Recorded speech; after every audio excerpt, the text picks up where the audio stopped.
KTR and Harish Rao ఢిల్లీలో మకాం వేశారు. ఏం జరగబోతుందనే వార్తలు సోషల్ మీడియాలోనే కాదు, ఇటు మెయిన్ స్ట్రీమ్ మీడియాలో జోరుగా ప్రచారం జరుగుతుంది. మరొక వైపేమో తెలంగాణ రాష్ట్ర ముఖ్యమంత్రి అమెరికా, ఆయన తమ్ముడు షాడో సీఎం వచ్చేసి ఆస్ట్రేలియాలో పర్యటన. సో ఇవన్నీ కూడా కొంచెం ఒక్కొక్కటిగా ఆలోచించదగ్గ పరిణామాలే ఉన్నాయి. ఇంతకీ వీళ్ళిద్దరూ ఢిల్లీలో ఎందుకు మకాం వేశారు? నిన్న ఉన్నట్టుండి తెలంగాణలో బై ఎలక్షన్స్ తప్పవు అనేసి వాళ్ళు చాలా ఖరాఖండిగా చెప్పడం జరిగింది. రెండు విషయాలు ముఖ్యంగా ఉన్నాయి ఇందులో. ఒకటి వచ్చేసి ఎమ్మెల్సీ కవిత బెయిల్కు సంబంధించి కూడా వీళ్ళేదో లాబియింగ్ చేయడానికి వెళ్ళినారు అనేసి వార్తలు చూస్తున్నాం. ఇక రెండోదైతే స్పష్టంగా కనిపిస్తుంది, వెళ్ళిన వారందరిలో ఖచ్చితంగా ఎవరైతే పార్టీ మారిన ఎమ్మెల్యేలు ఉన్నారో వాళ్ళపైన ఖచ్చితంగా అనర్హత వేటు వెయ్యాల్సిందే అనేసి వాళ్ళు ఎవరైతే నిపుణులు ఉన్నారో, రాజ్యాంగ న్యాయ నిపుణులు ఉన్నారో వాళ్ళతో చర్చించి, సో డెఫినెట్గా ఒక నెలలోనే ఇవన్నీ కూడా ఎవరెవరైతే పార్టీ మారినరో వాళ్ళపైన ఖచ్చితంగా అనర్హత వేటు వేయాలనేది. రెండోది, ఎందుకంటే ఇప్పుడు ఏ ఒక్కరి మీదైనా కూడా అనర్హత వేటు పడకపోతే మిగతా వాళ్ళందరినీ కూడా నయాన్నో భయాన్నో బెదిరించి మిగతా వాళ్ళని కూడా పార్టీలోకి తీసుకునే అవకాశం ఉందన్న వార్తలు రావడంతో ఉన్నవాళ్ళు ఖచ్చితంగా, ఎందుకంటే రెండు డిస్కషన్స్ వినిపిస్తున్నాయి. అంటే బీఆర్ఎస్ మరి గతంలో చేసింది తప్పు కాదా, ఏదైతే ఎల్పీని విలీనం చేసుకున్నారు కదా సిఎల్పిని, సో ఇప్పుడు చేస్తే తప్పేంది అనేది నేను చాలా సందర్భాల్లో చెప్పిన. ఏది ఏమైనప్పటికీ ఏ పార్టీ చేసిన తప్పు తప్పే, కాకపోతే రాజ్యాంగంలోని ఒక షెడ్యూల్ ప్రకారం, ఒక క్లాస్ ప్రకారం వాళ్ళు సిఎల్పిని విలీనం చేసుకున్నారు. బట్ ఇప్పుడు ఆ పరిస్థితి లేదు కాబట్టి ఒక్కొక్కరుగా తీసుకెళ్ళి కండవాలు కప్పించి మరీ దానం నాగేందర్ లాంటి వాళ్ళైతే ఏకంగా రాజీనామా చేయకుండా ఎమ్మెల్యే పదవికి, ఏదైతే కారు గుర్తు మీద గెలిచిన పదవికి రాజీనామా చేయకుండా ఆయన ఎంపీగా పోటీ చేయడం. సో ఇవి చాలా చాలా అంటే ఒక చేతికి ఆయుధాలు ఇచ్చినట్టుగా ఉన్నాయి అన్నట్లు.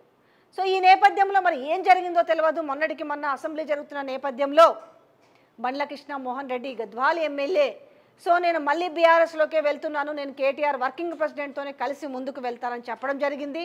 సో దీంతో ఆయనకు కూడా భయం అయింది, మన తెలంగాణ సీఎంకి.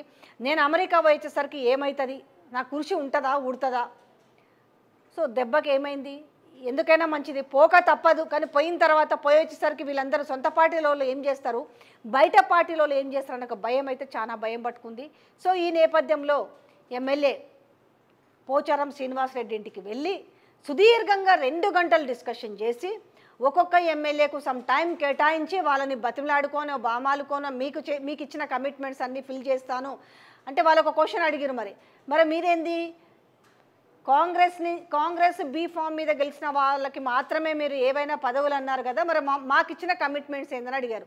సో వాళ్ళకి ఏవేవైతే కమిట్మెంట్ ఇచ్చారో అవన్నీ కూడా ఆయన ముందు ఏకరువు పెట్టారు. సో సపోజ్ ప్రకాష్ గౌడ్ మనం రాజేంద్ర నగర్ ఎమ్మెల్యే తీసుకుంటే, నాకు ఇచ్చిన కమిట్మెంట్ ఫిల్ చేయాలి. కమిట్మెంట్ అయితే నేను చెప్పిన ఆ రోజు కూడా ఏం కమిట్మెంట్, మెయిన్ కమిట్మెంట్ ఏముంటుందో మీరే ఆలోచించండి. ఆ మెయిన్ కమిట్మెంట్ తర్వాత ఈ రియల్ ఎస్టేట్కు సంబంధించిన కొన్ని వ్యవహారాలు ఏవైతున్నాయో అవి త్వరితగతిన పూర్తి చేయాలి. తర్వాత ఆ నియోజకవర్గంలో ఇంకా ఎవరి పెత్తనం అంటే కాంగ్రెస్ నాయకులు ఎలాంటి పెత్తనం చెలాయించేది లేదు. సో నాకే టోటల్గా ఆ నియోజకవర్గ బాధ్యతలు ఉండాలనే ఒక క్లారిటీ తీసుకోవడం జరిగింది. ఇక రెండోది అరికపూడి గాంధీ విషయానికి వస్తే కూడా సేమ్ టు సేమ్, ఒకటి కమిట్మెంటు, రెండు వచ్చేసి సేమ్, ఎందుకంటే రియల్ ఎస్టేట్కి సంబంధించిన వాటిలో క్లియరెన్స్ కావాలి.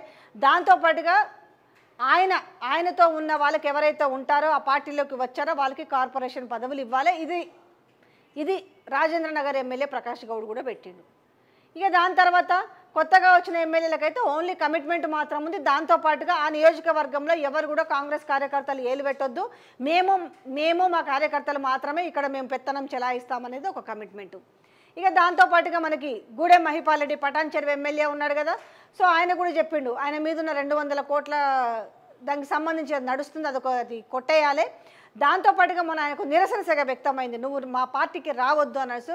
కార్యకర్తలు పాపం ఎప్పటి నుంచో ఆ పార్టీని జెండాను మోస్తున్న వాళ్ళు ఉన్నారు కదా, సో వాళ్ళకు అల్టిమేటం జారీ చేయడంతో కాటా శ్రీనివాస్ని పక్కకు తప్పించాలి, ఎట్టి పరిస్థితుల్లో ఆ కాన్స్టిట్యున్సీలో కాటా శ్రీనివాస్ గౌడ్ జోక్యం కలగజేసుకోవద్దనేసి. ఇక కడియం శ్రీగారు ఉంటే ఆయనకున్న కమిట్మెంట్, నాకు మంత్రి పదవి ఇస్తున్నారు కదా, నా మాట ఏంది అనేసి ఆయన మంత్రి పదవి గురించి ఆయన కూడా గుర్తు చేసుకున్నారు. ఇట్లా ఎవరికి వాళ్ళు అంటే ఎట్లుందనంటే తుమ్మితే మూడిపోయే ముక్కు లాగుంది వ్యవహారం అంతా.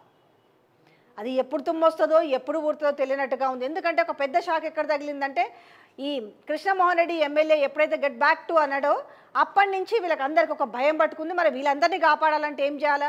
వీళ్ళు ఇంకోటి చెప్తారు, మీరు ఇచ్చిన కమిట్మెంట్స్ ఇవ్వలేదు మాకు. రెండోది వాళ్ళేమో ఖచ్చితంగా బీఆర్ఎస్ పార్టీలో ఏమో చాలా స్ట్రిక్ట్గా కూర్చున్నారు. హైకోర్టు కాకపోతే సుప్రీంకోర్టు అంటుంది. సుప్రీంకోర్టులోనేమో చాలా పటిష్టంగా లాన్ తీసుకొచ్చారు, ఒక చట్టాన్ని తీసుకొచ్చారు. సో 3 నెలల వరకు మాత్రమే స్పీకర్ పరిధిలో ఉంటుంది. ఆ తర్వాత అది సుప్రీంకోర్టు పరిధిలోకి వెళ్తే ఏ విధంగా న్యాయస్థానాలకు వెళ్తే అర్హత పెట్టి కంపల్సరీగా ఉంటుంది. మరి ఒక సామెత అంటారు తెలంగాణలో, ఈ సందర్భంగా చెప్పాల్సి వస్తుంది, కులం జడ్డ కూడా సుఖం దక్కాలనే మాట ఒకటి ఉంటుంది కదా.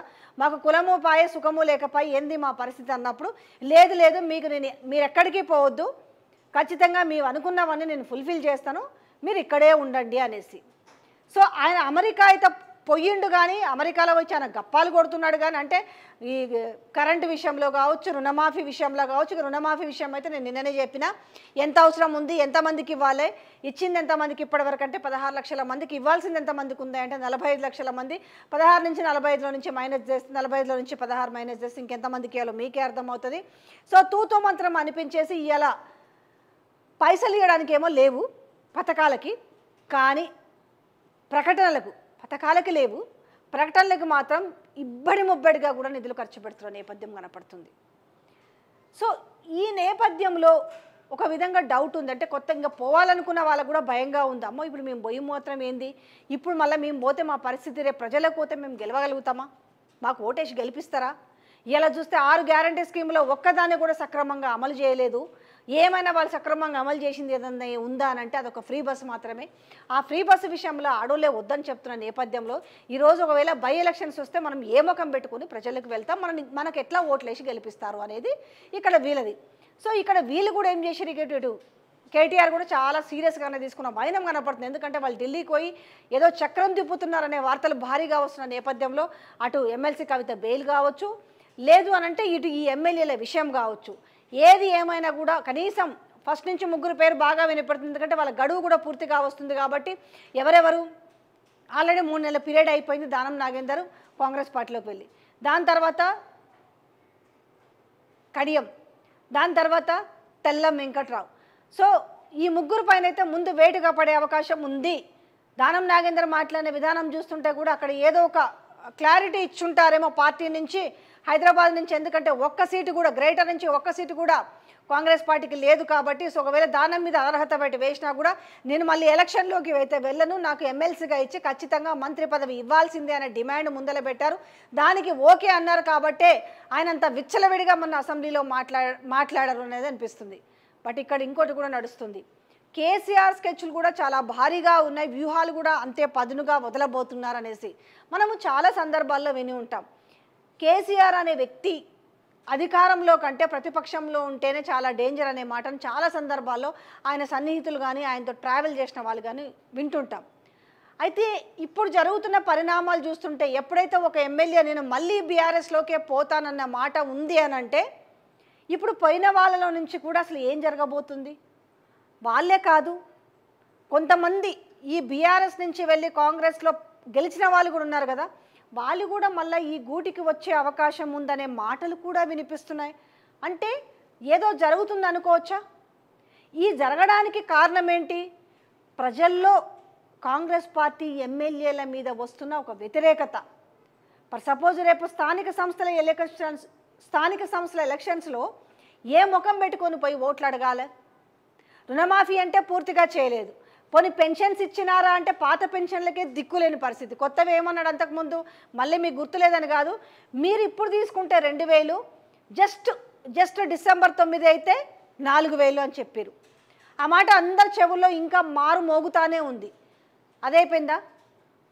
పెన్షన్స్ దిక్కులేదా? కళ్యాణ లక్ష్మి అండ్ తులం బంగారం అన్నారా? తులం బంగారం గురించి ఊరించిరా? అది పాయన. తర్వాత నిరుద్యోగ భృతి అన్నారా? అది పాయన.